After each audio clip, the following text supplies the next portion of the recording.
নমস্কার, আপনারা দেখছেন চেতনা টিভি। রাইস অনলাইন ক্লাসে আপনাদের সঙ্গে রয়েছে আমি স্মৃতি।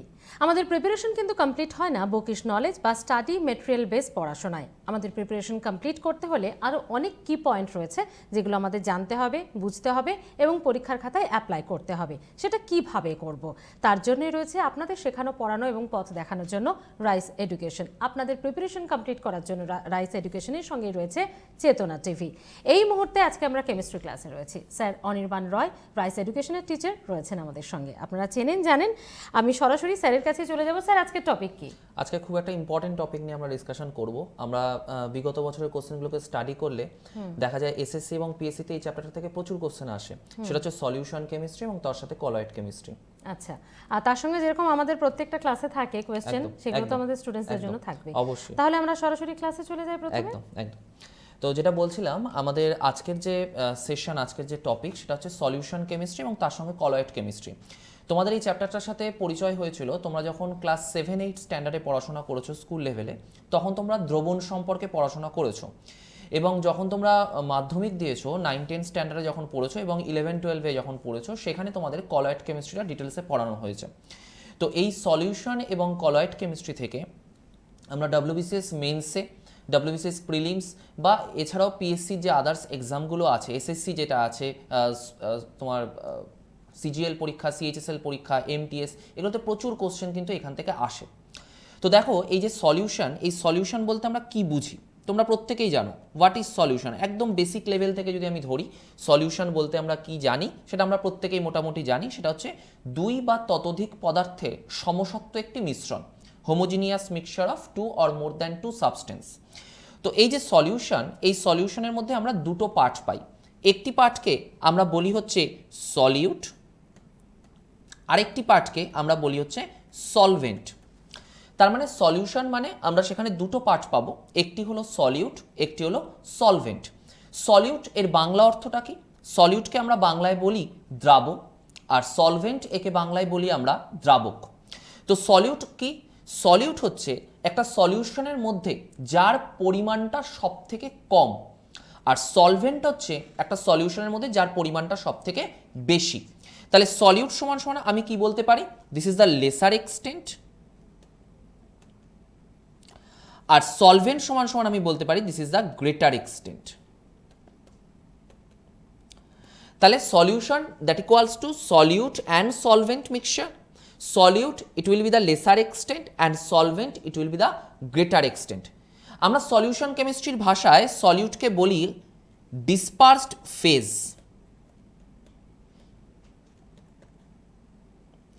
এবং সলভেন্টকে আমরা বলি ডিসপারশন মিডিয়াম।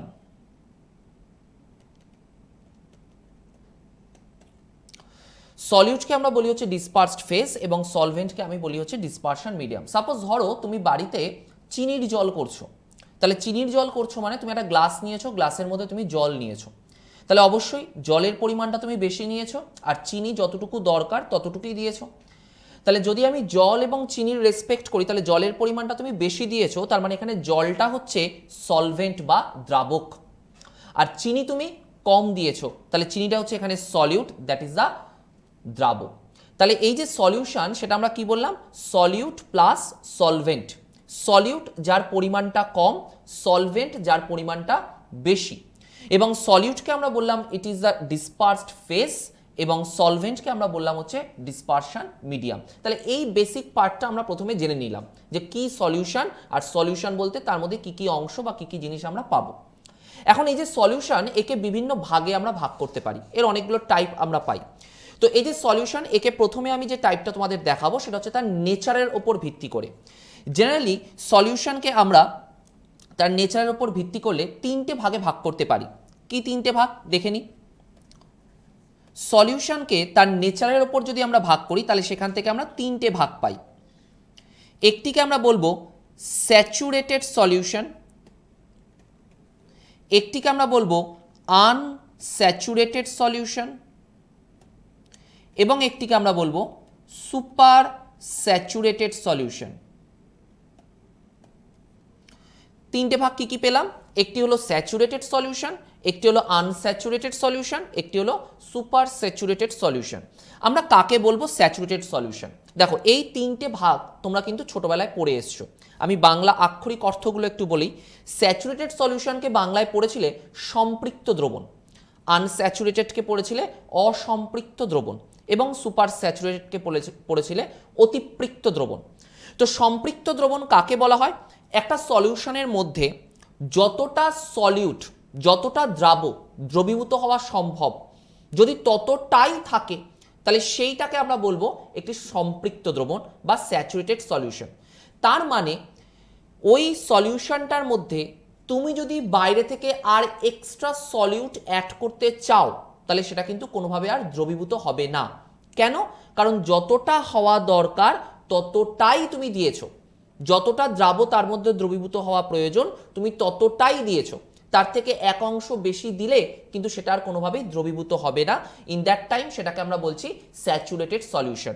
তার মানে আমি স্যাচুরেটেড সলিউশনকে বলতে পারি no more solute can be dissolved here at a particular temperature. একটা নির্দিষ্ট টেম্পারেচারে কোনো রকম সলিউট আর এর মধ্যে ডিজলভ হবে না, কারণ যতটা ম্যাক্সিমাম দেওয়া দরকার ততটাই আছে। তাহলে এখানে আমরা কি বলতে পারি? No more solute can be dissolved here at a particular temperature. CHSL পরীক্ষায় এখান থেকে একটি কোশ্চেন এসেছিল। এই যে অংশটুকু আমি তোমাদের লিখলাম, no more solute can be dissolved here at a particular temperature, এইটা দিয়েই পরীক্ষায় জিজ্ঞেস করেছিল এই সলিউশনটা কি ধরনের সলিউশন। তাহলে দেখেই বুঝতে পারবো this will be the saturated solution, কারণ এটা স্যাচুরেশন পয়েন্টেই রয়েছে। এই যে পয়েন্টটা, এই পয়েন্টটাকে আমরা বলি স্যাচুরেশন পয়েন্ট, যেখানে তুমি আর এক্সেস কোনো সলিউট দিতে চাইলে সেটা কোনোভাবেই দ্রবীভূত হবে না। আনস্যাচুরেটেড সলিউশন কি, যাকে বাংলায় বললাম অসম্পৃক্ত দ্রবণ, সেটা হচ্ছে যতটা দ্রবীভূত হওয়ার কথা ছিল তুমি তার থেকে কম দিয়েছো। তার মানে পরবর্তীকালে তুমি যদি তার মধ্যে দ্রাব অ্যাড করো, সলিউট দাও, তাহলে সেটা অবশ্যই করে দ্রবীভূত হবে। তার মানে এখানে আনস্যাচুরেটেড সলিউশন কাকে বলবো? Solute can be dissolved here. অবশ্যই করে সলিউটটা এখানে কি হতে পারবে? ডিজলভ হতে পারবে। কেন ডিজলভ হতে পারবে? কারণ যতটা ম্যাক্সিমাম ভ্যালু বা ম্যাক্সিমাম কোয়ান্টিটি তুমি ততটা দাওনি, তার থেকে কি করেছো? কম দিয়েছো। তার ফলে পরবর্তীকালে তুমি যখন তার মধ্যে সলিউট অ্যাড করছো অবশ্যই সেটা ডিজলভ হবে। তার মানে এখানে আমি বলতে পারি solute must be dissolved, solute must be dissolved. আর সুপার স্যাচুরেটেড সলিউশন কাকে বলবো? অতিপৃক্ত দ্রবণ। সেটা হচ্ছে যে ম্যাক্সিমাম সলিউট দ্রবীভূত হওয়ার কথা তুমি তার থেকে কি দিয়েছো? আরো বেশি দিয়েছো। তার মানে excess solute is present here then the maximum quantity. Maximum কোয়ান্টিটির থেকেও তুমি এক্সেস কোয়ান্টিটি আলটিমেটলি সলিউটটা তার মধ্যে দ্রবীভূত করেছো।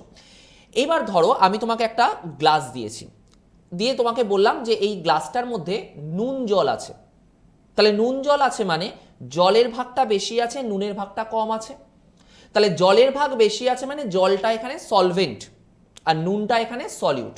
আমি দিয়ে তোমাকে জিজ্ঞেস করলাম, তুমি আমাকে বলো তো যে এই যে নুন জলটা আমি তোমাকে দিয়েছি এটা স্যাচুরেটেড অবস্থায় আছে না আনস্যাচুরেটেড অবস্থায় আছে না সুপার স্যাচুরেটেড অবস্থায় আছে? তুমি ফার্স্ট অফ অল দেখে নিলে জলটা ঘোলাটে আছে কিনা। দেখলে জলটা ঘোলাটে নেই, কারণ জল যদি ঘোলাটে থাকতো তার মানে সেখানে বুঝে নিতে হতো নুনের ভাগটা সেখানে প্রচুর বেশি দেওয়া আছে। আর প্রচুর বেশি দেওয়া আছে মানে this is a super saturated solution. Basically super saturated solution আমরা চোখে দেখলেই বুঝতে পারবো, ঘোলা হয়ে থাকবে, টার্বিড হয়ে থাকবে, মিল্কি হয়ে থাকবে, কারণ সেখানে সলিউটের পরিমাণটা অনেক বেশি তুমি দিচ্ছ। তার ফলে ঘোলা ভাব দেখলেই আমার আর কোনো ভাবনা চিন্তা করার দরকার হয় না, আমরা বুঝবো সেটা হচ্ছে একটা অতিপৃক্ত দ্রবণ বা সুপার স্যাচুরেটেড সলিউশন। এখন তুমি দেখলে ঘোলা ভাব নেই, তাহলে ঘোলা ভাব যখন নেই তখন আমাকে বিচার করতে হবে হয় সেটা স্যাচুরেটেড অবস্থায় আছে অথবা সেটা আনস্যাচুরেটেড অবস্থায় আছে। আমি কি করলাম, বাইরে থেকে অল্প একদম পিঞ্চ পরিমাণ, সামান্য পরিমাণ লবণ ওই জলটার মধ্যে অ্যাড করেছি, করে ভালো করে স্টায়ার করছি মানে গোলাচ্ছি। দেখলাম ওই যে লবণটা সামান্য পরিমাণ আমি দিয়েছি, দেখলাম কোনোভাবেই অ্যাট এ পার্টিকুলার টেম্পারেচার সেটা তার মধ্যে ডিজলভ হচ্ছে না। তাহলে ডিজলভ যখন হচ্ছে না তার মানে আমি তোমাকে যখন সলিউশনটা দিয়েছিলাম সেই সলিউশনটার মধ্যে আমি ম্যাক্সিমাম কোয়ান্টিটিতে এই সলিউটটা দ্রবীভূত করেই তোমার কাছে দিয়েছি।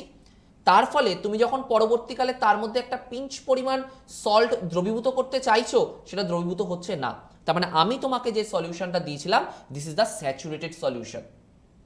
কিন্তু তুমি যদি দেখতে ওই পিঞ্চ পরিমাণ লবণ সল্ট অ্যাড করার পরে স্টায়ার করছো, দেখলে জিনিসটা গুলে গেল। তাহলে গুলে কেন গেল? কারণ তার যতটুকু স্যাচুরেটেড হওয়ার কথা ছিল, তার জন্য যতটুকু আমার দ্রাব্য দেওয়ার দরকার ছিল, আমি তার থেকে কম দিয়েছিলাম। আর সেই জন্যই পরবর্তীকালে তুমি যখন সামান্য পরিমাণ লবণ আবার তার মধ্যে অ্যাড করলে, ওটা পুরোপুরিভাবে কমপ্লিটলি ডিজলভ হয়ে গেল। তাহলে এইভাবে আমরা বাড়িতে বসে আমরা কিন্তু দেখে নিতে পারি কোনটা স্যাচুরেটেড সলিউশন বা কোনটা আনস্যাচুরেটেড সলিউশন বা কোনটা সুপার স্যাচুরেটেড সলিউশন। তো দেখো এখান থেকে পরীক্ষার কোশ্চেনটা কি আসে। এখান থেকে পরীক্ষায় তোমায় জিজ্ঞেস করে কোন সলিউশনের মধ্যে কোনো সলিউট দ্রবীভূত হবে না, অবশ্যই স্যাচুরেটেড সলিউশন। কোন সলিউশনের মধ্যে অবশ্যই করে সলিউট দ্রবীভূত হতে পারবে, দ্যাট ইজ আনস্যাচুরেটেড সলিউশন। এই একটা টাইপসের কোশ্চেন এখান থেকে আসে। আরেকটা কোশ্চেন যেটা সব থেকে বেশি পরীক্ষায় হিট করে, যেটা সব থেকে বেশি পরীক্ষায় আসে, সেটা হচ্ছে application of super saturated solution. এই অ্যাপ্লিকেশনটা কিন্তু খুব ভালো করে তোমাকে মাথায় রাখতে হবে। সেটা হচ্ছে সুপার স্যাচুরেটেড সলিউশনের একটা পার্টিকুলার এক্সাম্পল আছে, যে এক্সাম্পলটার কমন নেম হলো হাইপো। যে এক্সাম্পলটার কমন নেম হলো হাইপো। এই যে হাইপো, এই হাইপো কাকে বলা হয়? হাইপো বলা হয় সোডিয়াম থায়োসালফেটকে। এই হাইপো এর কেমিক্যাল নেম হলো সোডিয়াম থায়োসালফেট। এবার এটার কি অ্যাপ্লিকেশন মনে করে দেখো, আমরা যখন একদম আজ থেকে 12-13 বছর আগের কথা বলছি, যখন আমরা স্টুডিওতে ছবি তুলতে যেতাম, স্ট্যাম্প সাইজ বলো বা পাসপোর্ট সাইজ বলো, ছবি যখন তুলতে যেতাম, আমাদের বাড়িতে একটা নেগেটিভ আসতো। সেই নেগেটিভটাকে দেখে নিয়ে তারপর আমরা বলতাম দোকানে গিয়ে এটা ওয়াশ করে দিন, তার একটা অয়েল প্রিন্ট পেজের ওপর সেই ছবিটার প্রতিচ্ছবি তুলে আমাদের বাড়িতে পাঠাতো। কিভাবে করা হতো বা কি দিয়ে করা হতো? এই ফটোগ্রাফিক প্লেটে ফটো ফিক্সেশন করার জন্য আমরা এই হাইপোটাকে ইউজ করি। এই নেগেটিভ থেকে ফটোটাকে অয়েল প্রিন্ট পেজে প্রিন্ট আউট করার জন্য আমরা এই হাইপোটাকে ইউজ করি, সোডিয়াম থায়োসালফেটটাকে ইউজ করি। আর সেইখান থেকে কোশ্চেনটা আজ পর্যন্ত কম্পিটিটিভ এক্সামে আসছে এবং ভবিষ্যতেও আসবে, যে which super saturated solution is used in photographic plate. Photographic প্লেটে কোন সুপার স্যাচুরেটেড সলিউশনটাকে ইউজ করা হয়? তাহলে তোমার অ্যান্সারটা হচ্ছে হাইপো, বা আমরা কেমিক্যালি বলবো সোডিয়াম থায়োসালফেট। কিন্তু আমি বারবার প্রথম দিন থেকে আজ পর্যন্ত যতবার আমি ক্লাস নিয়েছি তোমাদের বলেছি, কম্পিটিশন কিন্তু দিন দিন বাড়ছে। আমাদের কিন্তু মাইন্ডটাকে সেইভাবে ডেভেলপ করতে হবে, কোশ্চেনগুলোকে সেই ইন্টেলেকচুয়াল মাইন্ডে কিন্তু ভাবনা চিন্তা করতে হবে। কোশ্চেনটা এখন কিন্তু এত স্ট্রেট ফরওয়ার্ড আমাদের কাছে এসে পৌঁছায় না যে কোনটাকে আমরা ফটো ফিক্সিং এজেন্ট হিসেবে ব্যবহার করি। পরীক্ষায় কোশ্চেনটা এখন দেখা যায় এইভাবে আসে, hypo, that is a sodium thiosulphate, is used in photographic plate.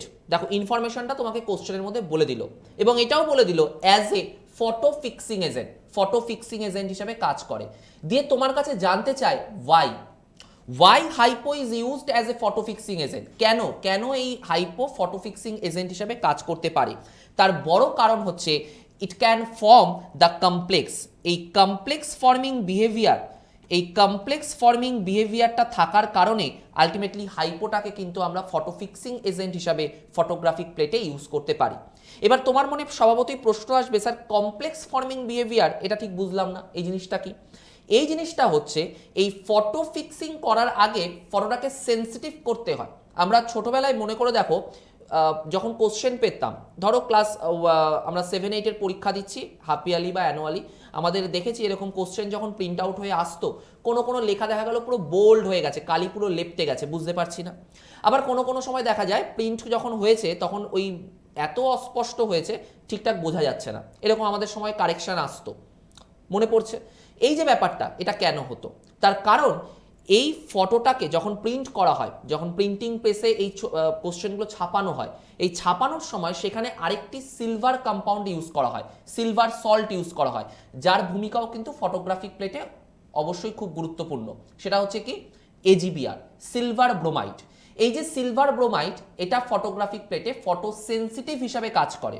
এখন যদি সিলভার ব্রোমাইড বেশি দিয়ে ফেলা হয়, কারণ যারা প্রিন্ট করছে, যারা এই ফটো সেন্সিটিভের কাজ করছে বা ফটোগ্রাফিক প্লেটে কাজ করছে, তারা কেউ কেমিস্ট নয়, তোমার আমার মতন সাধারণ মানুষ, তাহলে তারা জানে না যে একটা ফটোকে তুলতে গেলে কতটা পরিমাণ এজিবিআর দেওয়া দরকার।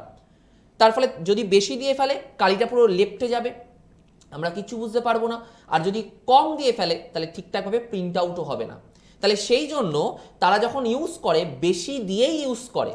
এই যে বেশি দিয়ে ইউজ করলো তাতে করে কি হলো, যে পরিমাণ এজিবিআর ওই ফটোটাকে সেন্সিটিভ করার জন্য বা ফটোটাকে তোলার জন্য লাগলো তো লাগলো, যে এক্সেস এজিবিআরটা থেকে গেল সেই এক্সেস এজিবিআরটাকে তখন এই হাইপো সলিউশন বাইরে বের করে দেয়। কি হিসাবে বাইরে বের করে? এই কমপ্লেক্স কম্পাউন্ড তৈরি করার মাধ্যমে বাইরে বের করে। তাহলে এখান থেকে আমরা দুটো খুব গুরুত্বপূর্ণ ইনফরমেশন পেলাম।